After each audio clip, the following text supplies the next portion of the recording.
Coucou tout le monde, on se retrouve aujourd'hui pour un Il était un livre. Voilà, je suis trop contente, j'adore ce genre de vidéo où je vous donne mon avis sur des ouvrages. Donc je trouve ça trop cool. J'en ai 4 à vous proposer aujourd'hui. Donc, il s'agit de Les Saisons de la Tempête, tome 1, Le Roi des Glaces, tome 1 aussi, La BD des 5 mondes, tome 3 et Iris, tome 1. Donc c'est parti, on commence tout de suite. Donc commençons tout de suite par Les Saisons de la Tempête, écrit par El Cosimano et édité chez De Saxus, donc qui est sorti le 25 mars dernier. Et j'ai beaucoup de choses à dire dessus. Déjà, premier truc, c'était une bonne lecture, mais il y a pas mal de trucs qui m'ont dérangé. Donc avant tout ça, je vais vous faire un petit résumé. Donc en gros, c'est l'histoire de Jack et Fleur, donc les deux protagonistes principaux, ainsi que Julio et Amber. Donc en fait, ces 4 personnes forment les saisons. Les saisons sont enfermées dans l'observatoire en fait, et ils vont chaque saison en fait aller pour leur saison. Par exemple, Jack va aller pour faire le printemps, mais pour ceci il faut qu'il tue Amber. Et en fait à chaque fois les saisons doivent se tuer pour que l'autre saison commence en fait. Sauf que tout ne va pas se passer comme prévu. Jack et Fleur vont tomber amoureux. C'est un amour impossible puisque sans cesse ils se tuent. Donc évidemment, au bout d'un moment, ça commence à les saouler un peu, si je puis dire comme ça. Et ensemble, ils vont se révolter et quitter l'observatoire. Vous allez voir comment tout ça va se passer. Alors pour ma part, c'était une bonne lecture. Mais il y a beaucoup de choses qui m'ont dérangé, notamment l'écriture qui était au début un peu compliquée, mais finalement, ça m'a pas trop dérangé. Donc au final, c'est un aspect que je pouvais m'habituer et j'ai réussi très bien à m'habituer. Mais je pourrais même le classer en déception, puisque j'en attendais, je pense, énormément de cette histoire. De Saxus a fait une campagne énorme, magnifique et tout. Et du coup, j'en ai attendu beaucoup sur cette histoire. En plus, le sujet est ultra intéressant, mais vraiment, le fait de parler de saisons, mais qui doivent se tuer pour passer à la saison d'après, c'est hyper original, on n'avait jamais vu ça. Et je suis un peu dégoûtée dans le sens où il y a beaucoup de choses qu'elle a un peu sauté l'auteur, alors que c'est des choses que j'aurais aimé voir justement. Plus de combats, parce qu'au début, je vous l'ai dit dans un vlog de mars, il y a un trigger warning, juste au début. Ouais, il y a un avertissement du coup, en parlant de violence, de torture, de langage grossier, automutilation, etc. Sauf que il sert à rien. Sincèrement, moi j'ai trouvé qu'il servait à rien. Il y a des mots, en plus c'est écrit, hein, mais il y a un peu de grossièreté. Il y a des mots grossiers dans le roman qui servent à rien. L'auteur n'en aurait pas mis, ça aurait pas plus dérangé que ça. Du coup, c'est ce qui m'a un peu gênée. Ensuite, autre truc, on suit 4 personnages, 4 saisons. Donc en fait, pour qu'une personne devienne saison, elle est sur le point de mourir en fait. Et c'est Gaïa, donc une sorte de divinité, qui va venir les recueillir et leur dire tu veux vivre ou pas, tu veux devenir une saison ou pas. Et en fait, on n'apprend rien sur eux. On voit juste un petit peu Jack au début, mais rien, que dalle. On connaît pas leur passé, on connaît pas leur personnalité à proprement parler, parce que forcément il y a des petits caractères qu'on découvre au fil de notre lecture, mais c'était pas très explicite, donc on peut amener, amener le lecteur à le comprendre, mais là c'est qu'il y avait rien du tout. Du coup ça m'a beaucoup dérangée. Ouais, je pense que c'est un des trucs qui m'a le plus dérangé, de ne pas en savoir beaucoup sur, apprendre plus en tout cas sur les personnages. Autre truc, l'univers très bien construit, mais manque de détails encore. De toute façon, tout le roman manque énormément de détails. C'est quand même une petite bricasse. Donc en 506 pages, il y avait quand même de quoi mettre des détails, même sur les personnages ou sur l'univers. Les deux, ça aurait été mieux. Mais là, il n'y avait aucun des deux. Pour moi, il n'y a pas assez de détails, il n'y a pas assez de développement des personnages. L'écriture est un peu étrange. Il y a quelque chose... Voilà, je sais pas comment vous expliquer ça. Et niveau intrigue, c'était pas ça. Il y a beaucoup de choses qui étaient qu'on pouvait prévoir en fait. Et du coup ça m'a quand même vachement dérangé. Le grand méchant, celui que tout le monde redoute, et finalement voilà quoi, il est pas oufissime. Je m'attendais à un truc de dingue avec des combats, une tempête et tout. Et pour rien vous cacher, hein, sincèrement, c'était pas ça. Donc bon, c'est dommage, c'est dommage. Autre point, pour moi, il n'y a pas assez de scènes de combat à proprement parler. C'est des saisons, ils sont censés se tuer pour changer de saison et faire quelque chose d'énorme. Et en fait, bah, y a rien. Il y a un moment donné où il y a un petit truc qui se déclenche, mais voilà, sans plus. Donc, il y a beaucoup de choses qui m'ont dérangé. Je sais qu'il y a une suite qui est prévue et il me semble que ça sera sur Amber et Rolio, mais il y en a beaucoup qui veulent pas le lire. Moi, je pense que je le lirai quand même, parce que même si celui-ci se termine très bien, j'ai envie de savoir quand même. Je n'arrive pas à ne pas lire les suites, donc je pense que je le lirai quand même. Mais j'en attendrai beaucoup moins que pour celui-ci, parce que j'étais quand même relativement déçue, même si ce fut une bonne lecture. Un truc qui a fait aussi que je pense que pour moi c'était une bonne lecture, c'est parce que j'ai beaucoup apprécié le personnage de Jack. Malgré qu'on n'en connaisse pas beaucoup sur lui, pour moi, Jack d'ici, c'était le Jack Frost, comme dans les 5 légendes. Donc, autant vous dire que Jack Frost dans les 5 légendes, je le kiffe à un point. Voilà. Donc du coup, vu que je les ai un peu assimilés, forcément, j'ai pu l'apprécier. Donc je pense que ça a aussi joué en faveur du bouquin. Mais voilà, c'était pas... Non, je pense, ça c'est sûr, ce sera pas une relecture. Malgré que l'univers, il y a énormément de potentiel. Il y a beaucoup de choses à dire, à faire avec. Et il y a beaucoup trop de manque de détails. Voilà. Je pense que ma plus grosse déception, c'est le manque de détails, le manque de développement aussi, et j'en attendais peut-être beaucoup trop, comme la plupart, puisque de Sexus en a fait des montagnes et des montagnes. Je leur reproche rien, hein, parce que c'est un très beau bouquin, il est magnifique en termes éditorial, mais non, je suis déçue. Franchement, je suis un peu déçue. Mais bon, ce fut quand même une bonne lecture.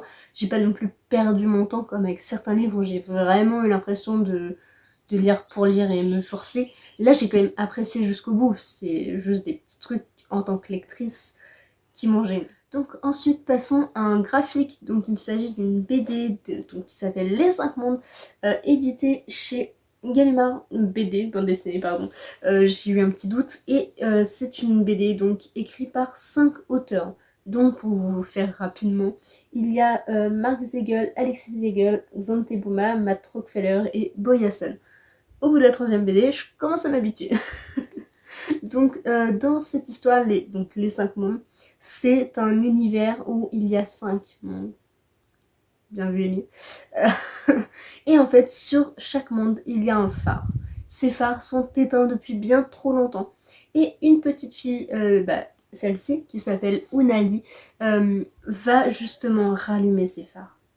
Est-ce que tout va se passer comme prévu? Évidemment non, sinon il n'y aurait pas d'histoire. Et à l'aide de ses 2 compagnons, je sais plus leur nom, Antsu et Jack Boy, c'est ça. Ils vont tout faire pour rallumer ces phares et ramener la paix en fait autour des 5 mondes. Et ce qu'il faut savoir, c'est que ces 5 mondes sont aussi dirigés par un simulacre, c'est comme ça que ça s'appelle. Sauf que c'est pas forcément positif pour eux, hein, voyez-vous. Donc du coup, ces 3 petits personnages, à l'aide de leurs autres amis au fil des aventures, vont tout faire pour détruire ce simulacre. Voilà, je ne vous en dis pas plus. Donc pour ma part, j'aime énormément ces BD, parce qu'en fait, de base, le principe, c'est de parler écologie. Mais tout ça sous forme d'histoire pour enfants, parce que c'est quand même assez jeunesse, les dessins. Ça se voit, ils sont jeunesse, mais ils sont juste magnifiques. Voilà, vous allez rien voir du tout. Ils sont pleins de couleurs, c'est un truc de fou. Elle est magnifique cette BD, et il y a un travail fait derrière par les auteurs qui est juste incroyable. Voilà, je sais pas trop vous spoiler, en plus c'est le tome 3, mais cette BD est juste magnifique. Elle est agréable à lire, elle se lit rapidement en plus, enfin un peu comme toutes les BD vous me direz, mais voilà, il y a quelque chose avec celle-ci que j'aime énormément. Le graphisme est sublimissime. Les personnages sont trop mignons, ils sont vraiment à craquer. Je me suis vraiment attachée, même si c'est une BD et qu'en temps normal je m'attache pas forcément.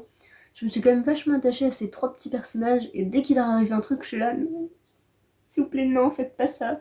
Donc non, ouais, j'ai vraiment beaucoup aimé. Donc je vous recommande énormément cette BD puisqu'elle est pleine de couleurs, pleine de moments de rire, de moments un peu plus poignants. Euh, voilà, juste c'est génial et n'hésitez pas à y foncer. Ensuite, le troisième roman que je vais vous parler, il s'agit de Le Roi des Glaces, donc le tome 1, Les Origines de Haruki Takehiro. Donc c'est un roman auto-édité que j'ai moi-même demandé à l'auteur pour découvrir justement ce petit ouvrage. Donc il y a beaucoup de choses à dire dessus. Déjà, c'est une très bonne histoire. Je vous fais un petit speech rapide. On va suivre Kao, donc un esclave qui n'en peut plus, qui n'en peut vraiment plus d'être chez ses maîtres en fait. Et il va tout faire pour sortir de cette emprise qu'ils ont sur lui en fait. Et on va découvrir qu'il n'est pas tout à fait banal ce petit chaos et qu'il y a beaucoup de choses mystérieuses qui tournent autour de tout ça.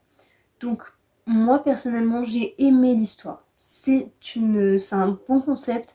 Au début je me suis dit ça parle d'esclavagisme.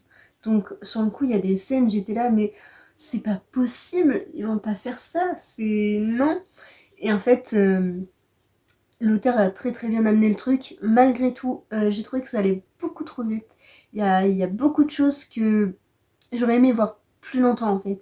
Qu'il y ait plus de détails, que ça prenne plus de temps. Un peu comme pour les saisons de la tempête, qu'il y ait plus de descriptions sur les personnages et sur l'univers.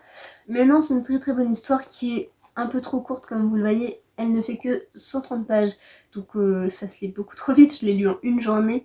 Euh, mais bon, voilà, c'était une très bonne histoire. Malgré ces petits défauts que je viens de relever, il y a beaucoup de choses que j'ai aimées dans le sens où il y a beaucoup d'aspects mythologiques, donc de diverses mythologies. Et franchement, ça j'adore. Dès qu'il y a de la mythologie, ça me plaît. C'est juste génialissime. Donc là, l'auteur a fait un travail énorme. Euh, les personnages sont quand même... Je sais pas, il y a un truc qui m'a tiré vers eux, mais en même temps, il n'y avait pas assez de détails. Du coup, voilà, je sais pas si vous voyez ce que je veux dire. L'auteur est justement en train d'écrire un tome 2, donc j'espère que... En tout cas, je lui ai fait mon retour et je lui ai dit je voudrais vraiment qu'il y ait plus de détails. Il m'a dit il n'y a pas de souci, je travaille dessus. Donc déjà, ça m'a fait trop plaisir. Toutes les critiques que je peux faire sur tous les romans que je vous parle, c'est absolument pas pour critiquer le travail de l'auteur, c'est juste vraiment mon ressenti de lectrice et pour un peu aider à améliorer. Après, je suis pas une experte, hein, mais c'est mon point de vue et c'est un peu mon but, mon objectif, c'est pas de couler la personne, c'est justement de l'aider et de toujours faire mieux en fait. Donc voilà, non, il y a énormément de potentiel dans cette histoire. J'en attends un peu plus quand même dans le tome 2. Donc j'ai hâte de voir ce que ça va donner. Donc, je vous recommande d'aller lire cette petite histoire. Donc celui-ci est en vente et normalement l'auteur écrit aussi sur Wattpad. Donc moi j'ai pas Wattpad. Je l'avais mais je l'ai plus parce que j'ai pas de place sur mon téléphone. Voilà. Bah, peut-être que j'arrête de jouer à Township. Peut-être, c'est une bonne idée. Mais, mais sinon, il y a de belles histoires sur Wattpad, de belles découvertes. Donc celui-ci, normalement, il y est toujours. Ou peut-être qu'il n'y est plus puisque celui-ci est en vente. N'hésitez pas à aller voir ou d'acheter celui-ci. Ensuite, quatrième et dernier roman que je vais vous parler de cette vidéo, il s'agit de Iris quand tombent les lucioles de D.L. Hannibal. Donc c'est aussi un roman auto-édité et autant vous dire tout de suite, c'est une pépite, il est incroyable. Bon, je suis passée des rires aux larmes et aux frissons. Voilà, comme ça je vous préviens en avance. Donc pour faire un petit speech rapide, c'est l'histoire de Liam qui n'est pas comme les autres. Et en fait, un jour, son grand-père va lui remettre une émeraude. Suite à ça, il va découvrir un autre univers, un monde parallèle et incroyable. On va pas se mentir, c'est incroyable, mais incroyablement flippant aussi, puisque c'est pas forcément que du positif. Et il va finalement réussir à s'intégrer pour la première fois de sa vie et avoir des amis. Et tous ensemble, ils vont former une équipe incroyable. Sincèrement, c'était juste... Bon. C'était juste moi, en fait, je retrouve même pas mes mots tellement j'ai adoré. Les personnages sont trop bien écrits. Vu que c'est une saga de 5 tomes, on ne sait pas tout sur les personnages et ça laisse un suspense phénoménal, mais en même temps on en sait suffisamment pour nous tenir en haleine tout le long du roman et de vouloir savoir la suite en fait. Donc c'était juste incroyable, l'univers est très très bien construit, on a tous les détails, enfin tous les détails qu'on a besoin pour pouvoir s'imaginer correctement l'univers et se l'imaginer à la façon de l'auteur mais à notre façon aussi, et ça c'était incroyable. Les personnages sont géniaux, je les ai tous aimés sincèrement, et de les quitter là, ces dernières pages, waouh, j'ai eu beaucoup de mal, il y a des choses qui se sont passées, j'étais pas bien. Vraiment, je me suis dit non, mais c'est pas possible. Pourquoi l'auteur a fait ça? Mais je me dis, elle m'a dit, tout a une raison. Tu verras, il n'y a pas de souci. Du coup, bah, j'ai encore des espoirs pour certains personnages, mais ça me paraît compromis. Ce roman est un vrai page turner. Vraiment, je l'ai dévoré. Au début, je l'ai lu ultra vite, et après, un partiel est arrivé, 2 partiels sont arrivés, et du coup j'ai ralenti mon rythme de lecture, pardon. Du coup j'ai mis un peu plus de temps que prévu à le lire, mais sincèrement je ne pouvais plus le lâcher. Et même une fois j'ai fait rater mon bus, enfin, 2 fois en fait où j'ai fait rater mon bus, parce que j'étais en train de le lire et j'ai pas vu l'heure, et du coup j'ai même sweepé mon alarme pour me dire non, je veux finir mon chapitre. Parce que les chapitres sont méga longs, par contre ça c'est un truc qui était assez dur pour moi. Quand les chapitres font au moins 20-30 pages, j'étais là, oh, mais je peux pas, je vais m'endormir avant, ou j'ai cours, ou ci ou ça, et c'est le seul truc qui m'a dérangé dans cette histoire. C'est vraiment les chapitres qui sont giga longs, vraiment. Il y en a pas tant que ça, et ils sont hyper longs. Je sais plus c'est lequel, sincèrement je crois que c'est au début, c'est le 6 ou un truc comme ça qui était... Je me suis dit ça s'arrête quand, c'est génial. Ouais voilà, ça c'est un chapitre. Donc c'est génial, hein. Vraiment moi j'ai adoré, et de toute façon ça aurait pu être qu'un chapitre en entier, je l'aurais lu, enfin j'aurais adoré. Sauf que le problème, c'est que je m'endormais, et du coup des fois je savais plus où j'en étais. Voilà. Et aussi, il faut savoir que les personnages en fait, grâce à leur émeraude, à leur pierre en fait, parce que chacun a une pierre différente, catégorisée, hiérarchisée de façon différente. Je ne saurais plus exactement vous dire, mais admettons l'émeraude c'est en haut, le cristal, oui, c'est en haut, et la pierre ça va être tout en bas. C'est ce genre de truc en fait. Je ne sais plus du tout les noms des pierres, parce que je suis pas très calée là-dessus. Il y en a une qui m'a marqué, c'est le lapis lazuli, je crois. Je sais pas pourquoi, j'adore le nom, du coup il m'a marqué, mais bon bref, c'est un détail. Sachez que ça fait déjà une semaine, je crois que je l'ai fini. Ça fait une semaine, j'arrête pas d'y penser. Je me dis, mais pourquoi il y a eu ça? Pourquoi il s'est passé ci? Qu'est-ce qui peut arriver en fait dans la suite? Et, et du coup, j'arrête pas d'y penser. Je me dis, c'est pas possible. Et j'ai qu'une hâte, c'est de recevoir la suite. Je pense que je finis les romans que j'ai là et je me jette dessus. Parce que je veux savoir en fait. Je veux trop savoir la suite.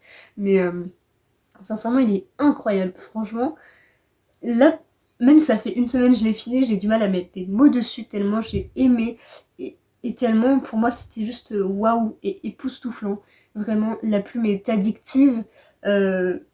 C'est un page turner. Ça défile trop vite. Franchement, ça défile plus vite que j'ai le temps moi-même, en fait. Ça défile beaucoup trop vite. Et c'est juste... Ah, je suis fatigante, je ne sais même plus quoi dire. Et pourtant, j'ai quand même un peu préparé mon speech, hein, mais non, je sais plus quoi dire. C'est trop bien. Je me suis attachée au personnage et tout, l'univers est incroyable. Voilà, c'est un petit résumé de tout ce que je viens de vous blablater. Mais du coup, voilà, franchement, lisez-le et restez connectés, surtout sur mon Instagram, parce que quelque chose se prépare autour de ce roman. Donc n'hésitez pas à venir voir. Donc voilà, cette vidéo est à présent terminée. C'est un peu déconstruit comme d'habitude. N'hésitez pas à aller voir mes posts qui sont beaucoup plus construits puisque c'est à l'écrit. J'ai le temps de réfléchir, de bien formuler mes mots. Et là, quand je parle, c'est n'importe quoi. Mais c'est globalement ce que j'ai pensé. Vous aurez compris. Il y a une des petites déceptions, un petit manque de détails, une BD incroyable et un roman époustouflant. Voilà, donc franchement, n'hésitez pas à aller voir. Ils sont quasiment tous postés, mis à part la BD, je crois que j'ai pas encore posté dessus. Donc voilà, n'hésitez pas à me dire si vous en avez lu, si certains vous tentent. N'hésitez pas à me faire des petits retours, mettre un petit pouce bleu et activer la cloche. Normalement, il y a des vidéos toutes les semaines et presque 2 par semaine maintenant. Je suis en train de m'y mettre. Vraiment, je suis en train de m'y mettre. Mais pour le moment, c'est encore un petit peu compliqué avec les cours. Mais ça viendra, je vous le promets. Donc voilà, je vous souhaite une très belle journée et de très belles lectures. Bye!